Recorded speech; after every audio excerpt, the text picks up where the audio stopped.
திமுக மந்திரிகள் கேபினெட்ல எப்படி இருக்காங்க, இவங்க எப்படி இருக்காங்க. இன்னொருத்தர் என்ன சொல்றாரு, பெரியார் சின்ன பெரியார்னு ஏதோ சொல்லிட்டு இருந்தார். அவர் பெரியார், அவர் இளம் பெரியாரா? நேற்று தான் 4 நாள் முன்னாடி தான் சினிமால இருந்து வந்தார். அவர் இளம் பெரியார் ஆயிட்டார்.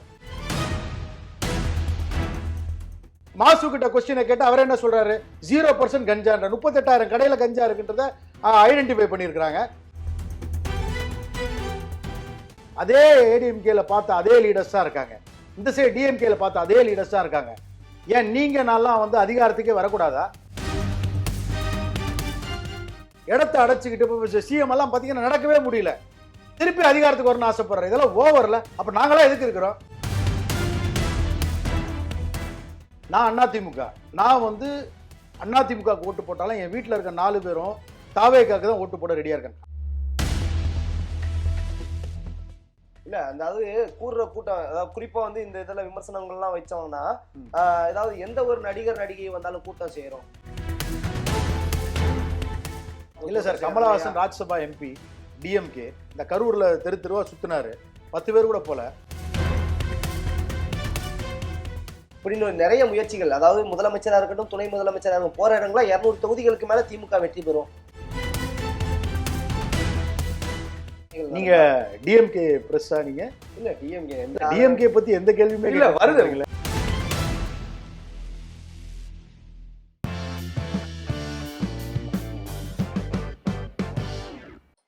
ஜெம் தொலைக்காட்சி நேயர்களுக்கு வணக்கம். இன்றைய சிறப்பு நேர்காணலில் நம்மோடு ஓபிஎஸ் அணியினுடைய தென் சென்னை மாவட்ட செயலாளர் வழக்கறிஞர் திரு சதீஷ் அவர்கள் இணைந்துள்ளார். அவரிடம் அரசியல் சார்ந்த பல கேள்விகளை முன்வைப்போம். சார் வணக்கம். வணக்கம். எப்படி இருக்கீங்க? நல்லா இருக்கேன். நீங்க எப்படி இருக்கீங்க? நல்லா இருக்கேன். எனது அன்பு உலக தமிழ் மக்கள் அனைவருக்கும் என்னுடைய பணிவான வணக்கம். சார், இப்ப 2026 சட்டமன்ற தேர்தல் வந்து இன்னும் ஒரு 2 மாதங்கள்ல நடைபெற உள்ளது. குறிப்பா வந்து பாத்தீங்கன்னா இந்த 2026 இந்த தேர்தல் களம் யாருக்கு சாதகமா இருக்குன்னு நினைக்கிறீங்க? இப்போ பொறுத்த வரைக்கும் உங்களுக்கு தெரியாத ஒன்றும் இல்லை, டோட்டலாக ஒரு கன்ஃபியூஷன் ஸ்டேஜ் தான். பட் வந்து திமுக சைடில் கூட்டணிகள் வலுவாக இருக்கிறதா அவங்க நினச்சிட்டு இருக்காங்க, அண்ட் அதிமுக சைட்லையும் அப்படி நினச்சிட்டு இருக்காங்க. இப்போ கூட்டணியே இல்லை, இது வரைக்கும் கூட்டணி முடிவாகலை அப்படின்னு தாவேக்கா தரப்பில் இருக்கனால அவங்கள நம்ம வீக்காகவும் சொல்ல முடியாது. என்ன கேட்டேன்னா, ஒரு ஆஃப்டர் ஒரு 40-45 இயர்ஸ்க்கு அப்புறம் ஒரு இளைஞர் எமர்ஜ் ஆகி வராரு அப்படின்னா வந்து தமிழகத்தில் அதை நான் விஜய் சார் தான் சொல்லுவேன். ஸோ விஜய் சார் மேலே எனக்கு தனி பாசம் அப்படின்லாம் ஒன்றும் கிடையாது. பொதுவாக ஒரு வழக்கறிஞராக பார்க்கும் பொழுது திமுகவாக இருக்கட்டும், அதிமுகவாக இருக்கட்டும், புரட்சித் தலைவி அம்மா இருந்த வரைக்கும் அந்த கட்சி ரொம்ப நல்லா இருந்தது. பட் இன்னைக்கு ஸ்டேட்டஸில் பார்த்தீங்கன்னா எனக்கு வந்து அது நான் என்ன சொல்கிறதுனே தெரியல. ஸோ பாஸ்ட் 4.5 இயர்ஸும் 4.25 வருஷமும் 4.5 இயர்ஸ் 4.25 வருஷமாக பார்த்தீங்கன்னா எடப்பாடி பழனிசாமின்ற ஒரு பர்சன் வந்து அவங்களுக்குள்ள அந்த உட்கட்சி தகராறுலேயே, அதாவது ஓபிஎஸ் ஐயாவை எதிர்க்கிறது, சசிகலா அம்மாவை எதிர்க்கிறது, டிடிவி எதிர்க்கிறது, இதுவே போயிடுச்சு. அதாவது அதில் இருந்த எம்எல்ஏஸோ எம்பிஸோ எந்த மக்கள் சேவையுமே செய்யலைன்றது தான் எனக்கு ரொம்ப வருத்தமான நிகழ்வு. புரட்சி தலைவி அம்மா வந்து அந்த கட்சியை எந்த அளவுக்கு ஒரு ஸ்ட்ராங்காக வச்சுருந்தாங்க, ஒரு இரும்பு கோட்டையாக வச்சுருந்த கட்சியை இன்னைக்கு வந்து மக்கள் சேவைக்காக இருந்த கட்சி அது. அந்த கட்சி இன்னைக்கு வந்து இந்த அளவுக்கு வந்து சீரழிஞ்சு போயிட்டு இருக்குன்றதை நினைக்கும் பொழுது நான் ஒரு அடிமட்ட தொண்டனா ரொம்ப வருத்தப்படுறேன். ஸோ அதுதான் என்னுடைய. சார், இப்ப நிறைய விஷயங்கள் வந்து சொன்னீங்க. உட்கட்சி பூசலே வந்து நிறைய நடந்துகிட்டு இருக்கு அதிமுகல. அதை பாக்குறதுக்கே உங்களுக்கு காலம் ஓடிடுச்சு அப்படின்னா டிடிவி தினகரன் அவர்கள் எல்லாம் கூட குறிப்பிட்டிருந்தீங்க. ஆனா அவரும் நிறைய விஷயங்களை வந்து இது பண்ணியிருந்தாரு. அதாவது நிர்வாகத்திறனே இல்லாதவர் வந்து எடப்பாடி அவர்கள், அவரெல்லாம் முதலமைச்சர் வேட்பாளர் இருந்தா நான் தூக்கு கயிறுல தொங்கிடுவேன் அப்படிலாம் சொன்னாரு. இப்போ பங்காளி சண்டையை முடிச்சுட்டு என்டிஏ கூட்டணியில இணைஞ்சிருக்காரு. இது எப்படி பாக்குறீங்க சார்? அதிமுகல வந்து இன்னைக்கு இருக்கிற காலகட்டத்தில் தலைவர் எப்படி இருக்காரோ அப்படிதான் வந்து அவர் கூட வர கூட்டணியில் இருக்கவங்களும் சரி எல்லாருமே இருக்க முடியும். அதுவும் குறிப்பா அம்மா மக்கள் முன்னேற்ற கழகத்துல பொதுச் செயலாளர் அவர்கள் வந்து முதல் நாள் என்டிஏ கூட்டணியில வந்து ஜாயின் பண்றாரு, மறுநாள் துணை பொதுச் செயலாளர் திமுக இணைகிறாரு. இதை எப்படி பாக்குறீங்க சார்? அதாவது ஒரு விஷயம் சார், புரட்சி தலைவர் புரட்சி தலைவிக்கு அப்புறம் அந்த கட்சியை வழி நடத்தக்கூடிய ஒரு மாபெரும் தலைவர் அப்படின்னா புரட்சி காவலர் ஐயா ஓபிஎஸ் மட்டும்தான் நான் சொல்ல முடியும். எனக்கு வந்து அதிமுகவில் வந்து புரட்சி தலைவி அம்மா இறந்தப்புறம் என்னை வந்து வாய்ப்புகள் கொடுத்தாங்க, என்னை கூப்பிட்டாங்க. பட் வந்து ஓபிஎஸ் ஐயா அதுலேருந்து வெளில போகிறாரு தெரியுமா? அம்மாவுடைய முழு விசுவாசி, அம்மா வந்து நம்பக்கூடிய ஒரே தலைவர் யாருன்னா ஓபிஎஸ் ஐயாவை மட்டும்தான். ஸோ அவர் எங்கே பயணிக்கிறாரோ அங்கே பயணிக்கணும்னு அவர் பின்னாடி வந்துட்டோம். ஆனால் இன்னைக்கு காலகட்டத்தில் அன்னையிலேருந்து இன்னைக்கு வரைக்கும் ஒரு துரோகத்தை மட்டுமே வந்து தமிழர் பண்பாடு உங்களுக்கு நல்லா தெரியும், துரோகத்தை ஏற்றுக்கவே மாட்டாங்க. நீ எவ்வளோ பெரிய கூட்டணி வச்சாலும் சரி, பிஜேபி இல்லை, நீங்கள் எந்த கட்சியோட கூட்டணி வச்சாலும் தமிழக மக்கள் உங்களுக்கு ஓட்டு போடுவாங்களான்றது சந்தேகம்தான். ஏன்னா பாருங்கள், டிடிவி தினகரன் நீங்கள் கேட்டீங்க, அங்கே இருந்தார், திருப்பி இதை பேசுகிறார், திருப்பி அவரும் துரோகம் பண்ணிட்டு தானே வராரு, அவர் வார்த்தையில் சுத்தம் இல்லைல்ல. அதே மாதிரி பார்த்தீங்கன்னா நம்ம இவரை எடுத்துக்கோங்க, அன்புமணி ராமதாஸை எடுத்துக்கோங்க, பெத்த அப்பாவே தூக்கி போட்டு இங்கே வந்திருக்கிறாரு, அதை என்கரேஜ் பண்ணுறாரு இவர். ஸோ இதில் ஒரு மாரலே கிடையாது, அரசியல் சாக்கடைன்னு சொல்லி நிறைய பேர் சொல்கிறான். எனக்கு நான் அப்படிலாம் நினைக்கல. இன்னைக்கு நம்ம வெள்ளை சட்டை போடுறோம் அப்படின்னா அந்த பியூரிட்டி அப்படின்னா என்ன அர்த்தம்னா, மக்களுக்கு சேவை பண்ணாதான் நம்ம அந்த வெள்ளை சட்டையை போடுறோம். துரோகம் பண்ணுறதுக்கோ ஒருத்தவனை மற்றவனை எட்டி உதைக்கிறதுக்கோ காலவாரி விடுறதுக்கோ கிடையாது. நாணயமாக இருந்து மக்களுக்கு சர்வீஸ் பண்ணுறவன் தான் நல்ல தலைவனாக வர முடியும். அவனுக்கு தான் மக்கள் எல்லாம் ஓட்டு போடுவாங்கன்ற நம்பிக்கையோடு நான் இருக்கிறேன். ஓகே, அம்மா அவர்களுடைய உண்மையான விசுவாசி ஓபிஎஸ் அவர்கள் அப்படிங்கிற ஒரு விஷயத்த வந்து நீங்கள் இந்த இடத்துல இது பண்ணீங்க. குறிப்பாக வந்து தர்ம யுத்தம் அதெல்லாம் வந்து நடத்தினார், ஓகேங்களா? ஓபிஎஸ் அவர்கள் திருப்பி துணை முதல்வராக எடப்பாடி அவர்கள் கூட டிராவல் தானே பண்ணார் அப்படிங்கிற ஒரு கேள்வி எழுப்புறாங்க இல்லையா எல்லாரும்? 2 நாள் முன்னாடி ப்ரெஸ் பைட் பார்த்துருப்பீங்க, ஐயாவோட ப்ரெஸ் பைட் பார்த்துருப்பீங்க. இப்போ அவர் என்ன சொல்கிறார், எடப்பாடி அண்ணன் நான் வந்து என்னை இது பண்ணிக்கங்க, நம்ம சேர்ந்து பண்ணுவோம்னு தான் நினைக்கிறாங்க. அதிமுக புரட்சி தலைவியால் உருவாக்கப்பட்டு ரத்தம் சிந்தப்பட்டு உருவாக்கப்பட்ட 1.5 கோடி தொண்டர்களால் உருவாக்கப்பட்ட அந்த கட்சியை இவரால் அது ஸ்பாயில் ஆகிடக்கூடாதுன்னு தான் நினைக்கிறார் அந்த செகண்ட் வரைக்கும். இன்றைக்கி நீங்கள் என்ன நினைக்கிறீங்க, ஓபிஎஸ் ஐயாவுக்கு வந்து ஆப்ஷன் இல்லாமல் இருக்கிறாரு. இன்றைக்கி வந்து வெல்கம் பண்ணுறான், அதாவது தாவேக்கால வெல்கம் பண்ணுறாங்க, டிஎம்கேல வெல்கம் பண்ணுறாங்க, சரிங்களா? ஆனால் ஸ்டில்லாம் அவர் வந்து யோசிச்சுட்டு இருக்காங்க. இதே என்டிஏல எடப்பாடி கம்ஃபர்டபுளாக இல்லாட்டி கூட என்டிஏல கூப்பிட்டு இருக்காங்க. ஸோ 3 இடத்துலையுமே ஒரு ஸ்கோப் நல்லா தான் இருக்குது. பட் ஆனால் வந்து அப்பயே என்ன சொல்கிறார் அவர், 2 நாள் முன்னாடி என்ன சொல்கிறாரு, அதிமுகவில் சேர்ந்து பயணிக்கணும்னு தான் சொல்கிறாரு. இந்த செகண்ட் வரைக்கும் அவர் வந்து அதிமுகவுக்கு விசுவாசமாக தான் இருக்கார். ஓகே, இப்போ குறிப்பாக ஒரு விஷயம் என்னன்னா, அண்ணா திராவிட முன்னேற்ற கழக தொண்டர்கள் உரிமை மீட்பு குழு ஆரம்பிச்சார் இல்லையா ஓபிஎஸ் அவர்கள். இப்போ தொடர்ச்சியாக வந்து பார்த்தீங்கன்னா, இப்போ ரீசெண்ட் டைமில் நடந்த தேவர் குரு பூஜையில் வந்து பார்த்தீங்கன்னா, அதாவது ஓபிஎஸ் அவர்களும் குறிப்பாக டிடிவி தினகரன் அவர்களும் செங்கோட்டையன் அவர்களும் 3 பேரும் சேர்ந்து போய் அங்கே போயிருந்தாங்க. செங்கோட்டையன் அவர்கள் தாவேகாவுக்கு போயிட்டாங்க, திருப்பி வந்து தினகரன் அவர்கள் வந்து பார்த்தீங்கன்னா என்டிஏவுக்கு போயிட்டாங்க. ஆனால் தனித்து விடப்பட்டாரா ஓபிஎஸ் அப்படிங்கிற ஒரு கேள்வி வந்து முன்வைக்கிறாங்களே எல்லாரும். இல்லை, நீங்கள் அப்படி தனித்து விடப்பட்டார் நீங்கள் எப்படி சொல்ல முடியும்? அப்படிலாம் கிடையாது. அவரு ஒரு கரிஷ்மாட்டிக் லீடர், எமர்ஜான லீடர், அது வந்து நாணயமான லீடர்னும் பொழுது அவரோட ஸ்டைலில் அவரோட பாணியில் போயிட்டுருக்காரு. பல ஆப்ஷன், ஒவ்வொருத்தருக்கும் ஒவ்வொரு தாட் ப்ராசஸ் இருக்கும். எனக்கு ஒரு தாட் ப்ராசஸ் இருக்கும், உங்களுக்கு ஒரு தாட் ப்ராசஸ் இருக்கும். அவங்கவுங்க ஃப்யூச்சரை நோக்கி போயிட்டுருக்காதா நினைப்பவங்களுக்கு. ஆனால் ஒரு இடத்துல உண்மையாக பயணிக்கிறது தான் வந்து எப்போவுமே வந்து நாணயமாக இருக்கும். நாங்களாம் அப்படி தான் பயணிச்சுட்ருக்கோம், ஐயா பின்னாடி தான் பயணிச்சுட்ருக்கோம். எவ்வளோ பெரிய இடர்பாடுகள் வந்தாலும் அவர் கூட தான் இருப்போம், அதில் மாற்று கருத்து கிடையாது. ஓகே, இன்னும் ஒரே ஒரு பிரச்சனை, குறிப்பாக வந்து பார்த்தீங்கன்னா அதிமுகவில் பல பிரச்சனைகள். நீங்கள் டிஎம்கே ப்ரெஸ்ஸா? நீங்கள் இல்லை டிஎம்கே பற்றி எந்த கேள்வியுமே இல்லை, வருது, பொறுமையாக போகலாமே ஃபஸ்ட்டு. ஓகே, குறிப்பாக வந்து பார்த்தீங்கன்னா இந்த அதிமுகவில் எந்த ஒரு உட்கட்சி பிரச்சனை நடந்தாலும் குறிப்பாக டெல்லிக்கு போகிறதுல வழக்கமாக வைத்திருந்தார். ஆனால் வந்து இப்போ எல்லாருமே இணைந்துட்டாங்க. ஓபிஎஸ் அவர்கள் வந்து தாவேகாவுக்கு போவாரா, திமுகவுக்கு போவாரா, இல்லை என்டிஏ கூட்டணியில் இணைவாரா அப்படிங்கிற ஒரு கேள்வியை வந்து எல்லாரும் முன் வைக்கிறாங்க. இதை எப்படி பார்க்குறீங்க ஒரு ஆதரவாளரா? Boss is always right. என்னை பொறுத்த வரைக்கும் என்னோட லீடர் என்ன முடிவு எடுக்கிறாரோ அதை நான் ஃபாலோ பண்ண வேண்டியது என்னோட கடமை, அவ்வளோதான். ஸோ அதில் வேறு எந்த இதுவும் சொல்கிறது கிடையாது. எந்த தகவலாக இருந்தாலும், கூட்டணி பற்றி எந்த தகவலாக இருந்தாலும் ஐயா ஓபிஎஸ் அவர்கள் தான் அதை டிசைட் பண்ணுவாங்க. அவங்க என்ன டிசைட் பண்ணுறாங்களோ அதை நாங்கள் ஃபாலோ பண்ணுவோம். ஓகே, இப்போ வந்து 2026 சட்டமன்ற தேர்தலில் குறிப்பாக வந்து பார்த்தீங்கன்னா திமுக தலைமையிலான இந்தியா கூட்டணி ஒரு புறமும், அதிமுக தலைமையிலான என்டிஏ ஒரு புறமும், அதாவது தாவேகா, அதாவது ஆட்சியிலையும் பங்கு அதிகாரத்திலையும் பங்கு அப்படிங்கிறது மாதிரி வந்து தாவேகா ஒரு புறமும், நாம் தமிழர் கட்சி ஒரு புறமும் இருக்காங்க. 4 முனை போட்டியானது இருக்கு. இதை எப்படி பாக்குறீங்க சார்? இப்போ நான் வந்து 1999 கட்சியில் இருக்கேன். இன்னைக்கு வரைக்கும் வந்து போஸ்டரும் ஒட்டியிருக்கேன், பேனரும் போட்டிருக்கேன், எனர்ஜியாக ஒர்க் பண்ணிட்டு இருக்கேன். புரட்சி தலைவி அம்மாக்காக அம்மா என்ன சொல்கிறாங்களோ அந்த ஒர்க்கை வந்து ஸ்ட்ராங்காக போல்டாக இந்த செகண்ட் வரைக்கும் நம்ம பண்ணிகிட்ருக்கோம். பட் அதுக்கப்புறம் ஐயா ஓபிஎஸ் என்ன சொல்கிறாங்களோ அதை ஃபாலோ பண்ணிகிட்ருக்கோம். அதாவது வந்து என்னென்னா வந்து இன்றைக்கி அதிகாரத்தில் இருக்கணும் அப்படின்னு சொல்லிட்டு பாஸ்ட் 40 இயர்ஸாக 45 இயர்ஸாக அதே ஏடிஎம்கேல பார்த்த அதே லீடர்ஸ் தான் இருக்காங்க, இந்த சைடு டிஎம்கேல பார்த்த அதே லீடர்ஸ் தான் இருக்காங்க. ஏன் நீங்க நான்லாம் வந்து அதிகாரத்துக்கே வரக்கூடாதா? சொல்றது புரியுதுங்களா? அதிகாரத்துக்கு வந்து இளைஞர்கள் வரணும். இளைஞர்கள் வந்தாதான் மக்கள் சேவை பண்ண முடியும். 5 தடவை 6 தடவை ஒரே லீடரே இருந்தான்னா அவன் கரப்ட் ஆகாம எப்படி இருப்பான்? கரப்ஷன்ல தான் இருப்பாங்க. என்னை பொறுத்த வரைக்கும் என்னோட அட்வொகேட்டா என்னோட சஜஷன் என்னன்னா, ஒரு 65 வயசுக்கு மேல நீங்களாம் ரிட்டையர் ஆகிட்டு போறது நல்லது. எல்லாருமே ஏடிஎம்கேவா இருக்கட்டும், டிஎம்கேவா இருக்கட்டும். ஸோ 25 வயசுல ஏன் வந்து புரட்சி தலைவர் அம்மா வந்து செங்கோட்டையனை எடுத்தார் அப்படின்னா, அந்த நேரத்தில் எனர்ஜியா இருந்திருப்பார். இப்போ நீங்களுமே வந்து மக்கள் சேவை செய்யணும்னா உங்களுக்கு கரப்ஷன் வந்து உங்களுக்கு கண்ணை அது தெரியாது உங்களுக்கு. மக்களுக்கு சேவை பண்ணுன்ற எண்ணத்துல தான், அந்த எனர்ஜியில தான் நீங்க ஓடுவீங்க. ஸோ கண்டிப்பா வந்து ஒரு 10 வருஷம் உங்களால நல்ல ஆட்சி தர முடியும். ஸோ இளைஞர்கள் வந்தா மட்டும்தான் இந்த தமிழகம் இதுக்கு மேல நல்லா இருக்கும்.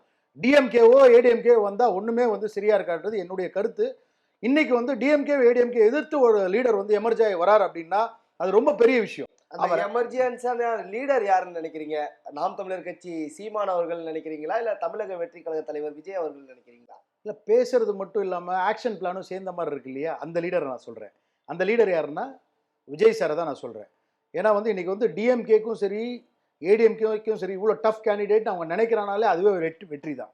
இன்னைக்கு வந்து நான் வந்து அதிமுக ஓட்டு போட்டாலும் என் வீட்டில் இருக்க 4 பேரும் தாவேக்காக்கு தான் ஓட்டு போட ரெடியாக இருக்காங்க. அட்லாஸ்ட் வந்து ஓட்டு தான் டிசைட் பண்ண போகுது. இன்னைக்கு வந்து விஜய் சார் வந்து ஒரு யங்ஸ்டராக எமர்ஜ் ஆகி வர்றது எங்களுக்கெல்லாம் ரொம்ப சந்தோஷமா இருக்கு. கண்டிப்பாக வந்து அவர் அந்த லீடர்ஷிப் எடுக்கணும். அவர் ஃபியூச்சரில் நல்ல ஒரு கூட்டணி அமைச்சு பெரியவங்க ஐயா மாதிரி எக்ஸ்பீரியன்ஸு பர்சன்லாம் கூட்டணி அமைச்சு வரணுன்றது எங்களுடைய ஆசை, எங்களுடைய விருப்பத்தை எங்கள் தலைவர்கிட்டே சொல்லியிருக்கிறோம். பட் அவங்க என்ன டிசிஷன் எடுத்தாலும் பாஸ் இஸ் ஆல்வேஸ் ரைட்ன்ற மாதிரி அவங்க என்ன டிசிஷன் எடுத்தாலும் அதை நாங்கள் ஃபாலோ பண்ணுவோம். நான் எதுக்கு சொல்ல வரேன்னா, டிஎம்கேலையும் ஏடிஎம்கேலையும் அதே 60-70 வயசு வரைக்கும் அதே லீடர்ஸ் தான் எல்லா ப்ரெஸ் மீட்லையும் நம்ம பார்த்துட்டு இருக்கோம். டையை போட்டுட்டு சின்ன பசங்க மாதிரி நின்றுட்டு இருக்கிறாங்க. நான் என்ன கேட்குறேன், உங்கள் ஃபேமிலியெல்லாம் நீங்கள் எப்போ பார்ப்பீங்க? உங்கள் ஃபேமிலி கூட எப்போ ஸ்பெண்ட் பண்ணுவீங்க? நீங்கள் 25 வயசுலேருந்து 70 வயசு வரைக்கும் நீங்களே அரசியல் பண்ணால் எங்களுக்கு என்ன 2 உயிராக இருக்குது? எங்களுக்கு 2 வாழ்க்கையாக இருக்குது. இந்த வாழ்க்கையில் நீங்கள் அதிகாரத்தை யூஸ் பண்ணிக்கிங்க, அடுத்த வாழ்க்கையில் நாங்கள் யூஸ் பண்ணிக்கிறோன்ட்டு. இளைஞர்கள்லாம் வாய்ப்பை விடுங்க, வாய்ப்பை கொடுங்க, வழியை கொடுங்கன்றேன். இன்னைக்கு இருக்கிற படித்த இளைஞர்கள் வந்து அரசியல் வந்து முழுமையாக கற்றுக்கணும், அரசியல் இருக்கணும், இளைஞர்கள் அரசியலுக்கு வரணும். இந்த மாதிரி வந்து தவறான விஷயங்களை பண்ணிட்டு இருக்கிற டிஎம்கே பார்த்தீங்கன்னா வந்து ஒரு இன்னசென்ட்டாக பேசிட்டு இருக்கிறார் துரைமுருகன். என்ன பேசுறாரு, நார்த் இந்தியாவில் இருக்கிற லேடியையும் இங்கே தமிழகத்தில் இருக்கிற லேடியும் கம்பேர் பண்ணுறாரு. மாசு கிட்ட கொஸ்டினை கேட்டு அவர் என்ன சொல்றாரு, 0% கஞ்சான்ற 38,000 கடையில் கஞ்சா இருக்குன்றத ஐடென்டிஃபை பண்ணியிருக்கிறாங்க. 0% கஞ்சான்னு 4 நாள் முன்னாடி சொல்றாரு. இந்த ஸ்டான்லி ஹாஸ்பிட்டல்கிட்ட கஞ்சா செடியை எடுக்கிறாங்க. எப்படி சொல்லலாம்? அவர் எவிடன்ஸ் இருக்குங்க. அந்த மாதிரிலாம் தப்பா சொல்லாதீங்கன்றேன். இன்னைக்கு உங்க கூட்டணி நீங்க நம்பி நீங்க வந்து ஸ்ட்ராங்கா நீங்க ஜெயிச்சிருவீங்கன்னு மட்டும் நினைக்காதீங்க. நீங்க பணத்தை மட்டுமே பிரதானமா வச்சுக்கிட்டு ஜெயிக்கணும்னு நினைக்காதீங்க. மக்கள் சர்வீஸை செஞ்சிருந்தீங்கன்னா நீங்க இப்ப நீங்க ஒரு 2 மாசமா செஞ்சிட்டு இருக்கீங்க. இது 4.25 வருஷம் விட்டுட்டீங்க. 4.25 வருஷத்துல ஒரு 3 வருஷம் பண்ணியிருந்தா கூட கண்டிப்பா மக்கள் உங்களுக்கு ஓட்டு போட்டிருப்பாங்க. இன்னைக்கு போற ஸ்டைல்ல வந்து திமுக வரதெல்லாம் வாய்ப்பே இருக்காதுன்னு நான் நினைக்கிறேன். இல்ல எதிர்கட்சியா எல்லாம் வந்து திமுக ஆட்சி அமைக்க முடியாது அப்படிங்கிற ஒரு விஷயத்த வந்து முன் வைக்கிறீங்க. ஆனா வந்து சார் நான் எதிர்கட்சியெல்லாம் கிடையாது சார். நான் வந்து ஆக்சுவலா வந்து பொதுவா பேசிட்டு இருக்கேன். ஓகே. இப்ப குறிப்பா வந்து பாத்தீங்கன்னா அவங்க திமுக சைட்லன்னு சொல்லக்கூடிய ஒரு விஷயம் என்னன்னா, ஓரணியில் தமிழ்நாடு, என் வாக்குச்சாவடி வெற்றி வாக்குச்சாவடி, உங்க கனவை சொல்லுங்க அப்படின்னு நிறைய முயற்சிகள். அதாவது முதலமைச்சரா இருக்கட்டும், துணை முதலமைச்சரா இருக்கட்டும், போற இடங்களா 200 தொகுதிகளுக்கு மேல திமுக வெற்றி பெறும் அப்படிங்கிற. சார் அவங்க சொல்றாங்க. பொன்முடி என்ன சொல்றாரு, ஓசி பஸ். மாசு என்ன சொல்றாரு, 0% கஞ்சா. துரைமுருகன் என்ன சொல்றாரு துரைமுருகன் நார்த் இந்தியன் லேடிஸோட நம்மளை கம்பேர் பண்றாரு. தவறா கம்பேர் பண்ண சொல்றதுக்கு இந்த பிரஸ்ல சொல்றதுக்கு அசிங்கமா இருக்கு. இவங்கெல்லாம் வந்து கேபினெட் மினிஸ்டர்ஸ் தானே, இவங்கெல்லாம் பேசலாமா? இவங்கெல்லாம் வந்து மக்களுக்கு எடுத்துக்காட்டா இருக்க வேண்டியவங்க தானே. இவங்கெல்லாம் ஏன் அந்த மாதிரி கொச்சத்தனமா பேசணும்? அப்ப நீ அந்த அளவுக்கு கொளுத்து போயிருக்கிற, அதிகாரத்தில் துஷ்பிரயோகம் எந்த அளவுக்கு பண்ணணுமோ அந்த அளவுக்கு நீ கொளுத்து போயிருக்கிற. அதனால நீங்க எல்லாம் வந்து தமிழக மக்கள் உங்களுக்கு குட் பை சொல்ற நேரம் வந்துருச்சு. அதனால நீங்க அதுக்கு ரெடியா இருங்க. இப்ப அதாவது இப்ப தேர்தல் நெருங்கி கொண்டே வருது. ஆனா எந்த சைடு முன்ன வந்து அந்த கூட்டணிக்கான கதவு என்ன, எந்த சைடும் மூடலையே, எல்லா சைடும் திறந்து தானே இருக்கு. அதாவது இப்ப தேமுதிக எங்க போகுது, அதாவது திமுகவுக்கு போகுமா இல்ல அதிமுகவுக்கு போகுமா தாவேக்காவுக்கு போகுமா அப்படிங்கிற ஒரு கேள்வி இருக்கு. அதே மாதிரி ராமதாஸ் ஐயாவுடைய பாட்டாளி மக்கள் கட்சி அதே கேள்வியை முன்னு, ஓபிஎஸ் அவர்கள் எங்க போகும், இந்த மாதிரி நிறைய கேள்விகள் வந்துகிட்டே இருக்குங்களே. சரி, நீங்க வந்து அதர் சைட் கொஸ்டின்ஸை கேட்குறீங்க. நான் என்னுடைய சஜஷனை சொல்றேன். எனக்கு எது சரியா போடுதுன்றது என்னுடைய சஜஷன் கேட்குறீங்க, நான் சொல்றேன். என்ன கேட்டனா தாவேக்கா மாதிரி ஒரு கட்சியில நல்ல தலைவர்கள் நல்ல கூட்டணிகள் எல்லாம் ஒன்னா சேர்ந்து அவரை வந்து ஒரு நல்ல லீடரா நீங்க உருவாக்கினா கண்டிப்பா தமிழகத்துல ஒரு மிகப்பெரிய மாற்றம் வரும்னு நான் நம்புறேன். Okay sir. குறிப்பா தமிழக வெற்றி கழகம் மாற்றம் அப்படிங்கிற ஒரு விஷயத்தை வந்து முன்வைக்கிறாங்க. ஆனா குறிப்பா இங்க இருக்கக்கூடிய எல்லா எதிர்க்கட்சிகளும் வந்து கொள்கை இல்லாத ஒரு கட்சி அப்படிங்கிற ஒரு கேள்வியை முன்வைக்கிறாங்க இல்லையா? சார், முதலமைச்சர் சேர்ல கூட நீங்க வந்து தான் கத்துக்கணும். நீங்க அப்படியே வானத்துல இருந்து குதிச்சிடல. எல்லாமே வந்து கத்துக்கலாம். எல்லாமே நம்ம வந்து கத்துக்கிறது தான் வாழ்க்கையில. சரிங்களா? யாருமே வானத்துல இருந்து குதிக்கல.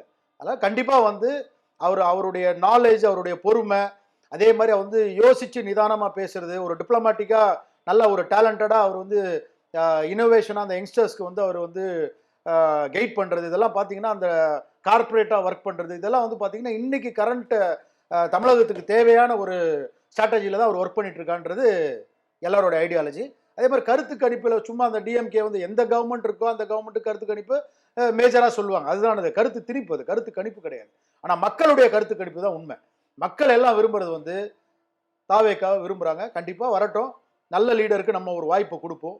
அதே மாதிரி நல்ல கூட்டணி அவருக்கு ஃபார்ம் ஆகணும்ன்ட்டு நான் விருப்பப்படுறேன். நிறைய தலைவர்கள் திருப்பியும் வந்து இங்கே என்டி ஃபார் எக்ஸாம்பிள் இந்தியா கூட்டணியிலிருந்தும் சரி, என்டிஏ கூட்டணியிலும் கண்டிப்பா திருப்பி தாவேக்காக்கு வருவாங்கன்ற நம்பிக்கை எனக்கு இருக்கு. ஆனா நீங்க எப்படி சொல்றீங்க? அதாவது இந்தியா கூட்டணியை பொறுத்தவரை ரொம்ப ஸ்ட்ராங்கான கூட்டணி, ரொம்ப வலிமையா இருக்கும் அப்படிங்கிற ஒரு முழக்கத்தெல்லாம் வைக்கிறாங்க. அதாவது இன்னைக்கு வந்து எக்கனாமிக்கல் ஃபேக்ட்ஸை வச்சுட்டே பேசக்கூடாது. இன்னைக்கு வந்து பணம் வந்து எல்லாத்தையும் பண்ணாது. மாற்றம் ஒன்றே மாறாதது. கண்டிப்பா வந்து தமிழக மக்கள் நம்ம வந்து இது வந்து ஒரு புண்ணிய பூமி. இந்த புண்ணிய பூமியில ஒரு வாய்ப்பு எல்லாருக்குமே கிடைக்கும். அந்த வாய்ப்பை மிஸ் பண்ணிட்டாங்கன்னா திருப்பிலாம் அது ஆப்பர்ச்சுனிட்டிலாம் கிடைக்காது. வாய்ப்பு கிடைக்கும் போதே புரட்சி தலைவர் மாதிரி, புரட்சி தலைவி மாதிரி மக்களுக்கு சேவை பண்ணீங்கன்னா நீங்க வந்து ரீட்டைன் ஆவீங்க. நீ கிடைச்சா போதுண்டா ஜாக்பாட்னு சொல்லிட்டு அடிச்சு கொள்ளை அடிச்சுட்டு போகணும்னு நினைச்சீங்கன்னா எவனாலையுமே இங்க ரீட்டைன் பண்ண முடியாது. ஏன்னா வந்து இது அதாவது பல சித்தர்கள், யோகிகள், மகான்கள், ரிஷிகள், ஞானிகள் வாழ்ந்த ஊர் இது. சரிங்களா? அதனால வந்து இங்க வந்து தவறு செய்யறவங்கலாம் நீடிக்க முடியாது. ரொம்ப நாள் நீடிக்க முடியாது. அதே துரோகங்களும் சரி இங்க ரொம்ப நாள் நிலைக்காது. நம்ம வந்து எப்பவுமே நேர்மையா இருந்தா வாழ்க்கையில நம்ம ஜெயிக்கலாம் சார். ஓகே. இப்ப விஜய் அவர்களுக்கு வந்து கூட்டம் கூடுது. இந்த கூடுற கூட்டம் எல்லாம் ஓட்டாவாது அப்படிங்கிற ஒரு கேள்வியை எழுப்புறாங்க இல்லையா? 18 வயசு மேல ஓட்டு இருக்குல்ல? 18 வயசு மேல ஓட்டு இருக்குல்ல, அப்புறம் என்ன இருக்கு?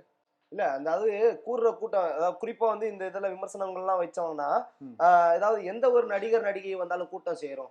ஏன் துணி கடை திறக்க வர நடிகையை பார்க்க இல்ல sir, Kamal Haasan Rajya Sabha MP DMK இந்த கரூர்ல தெரு தெருவா சுத்தினாரு. 10 பேர் கூட போல.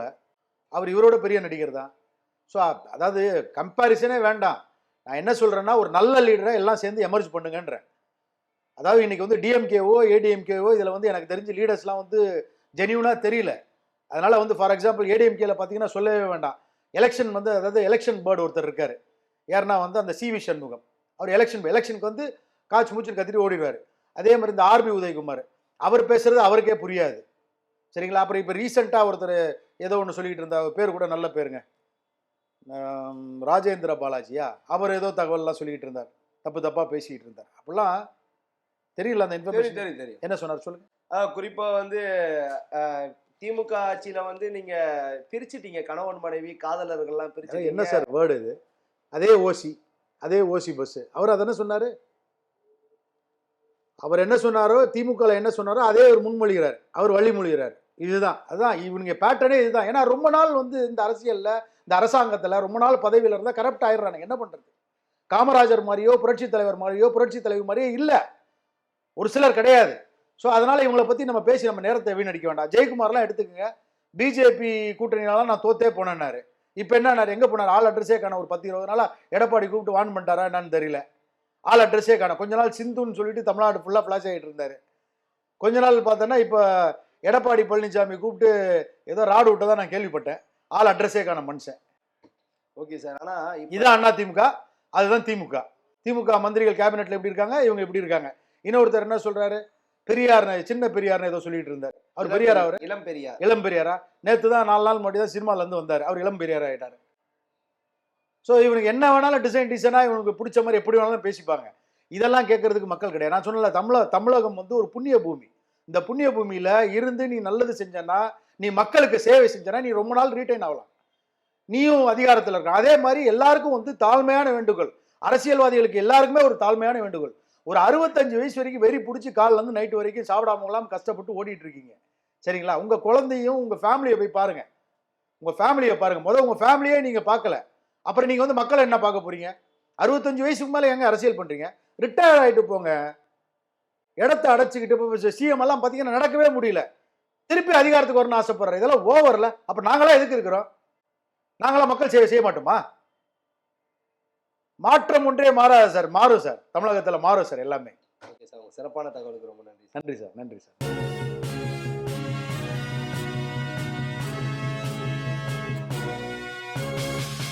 உடனுக்குடன் அப்டேட் தெரிந்து கொள்ள ஜெம் டிவி தமிழ் ஆப்பை இன்ஸ்டால் செய்யவும்.